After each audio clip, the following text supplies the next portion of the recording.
তুমিও বলবে। কার্তিক ঘোষ। ভালো মেয়ে ঠিক কাকে বলে জানো? ভালো ছেলে মানে কি? তুমিও বলবে সহজ প্রশ্ন, মাপকাঠি একটি। যে মেয়ে পেয়েছে অঙ্কে 100, যে ছেলে ভূগোলে সেরা, তারাই তো ভালো, সবাই বলছে। হীরের টুকরো এরা। কাগজে ওদের ছবি ছাপা হয়, টিভিতে দেখায় মুখ। ওদের জন্য আমারও তো ভাই আনন্দে ভরে বুক। তবু কেন জানো তোমাকে বলছি, দেখে শুনে পাই ভয়।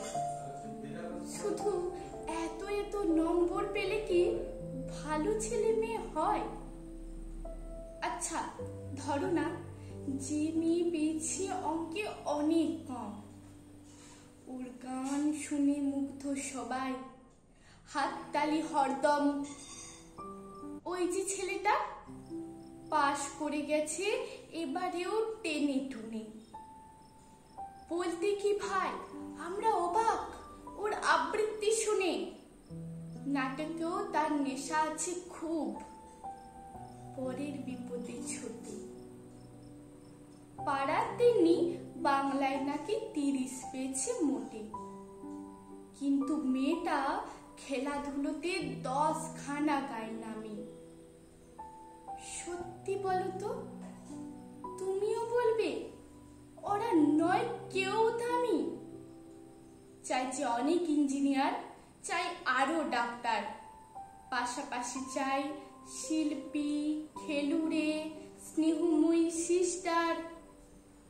কম নম্বর পাওয়া ছেলেটা কারিগর বলে আজ দেশটা করতে ওর হাতে দেখো কত দরকারি কাজ। পরের দুঃখে কাতর জেমে মুক্তি করেছে কালো।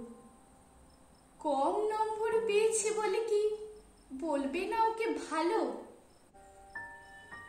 অভাবের টানে কলেজে পড়েনি, ছোট দরমার বাড়ি, তবু ছেলেটা বাবা মাকে দেখে ভাড়াতে চালাই গাড়ি। তাই বলছি কি নম্বরে হয় নাকি মাপকাঠি? ভালো ছেলে মেয়ে বলতে কি ভাই মানুষ চাইছি খাঁটি। নমস্কার।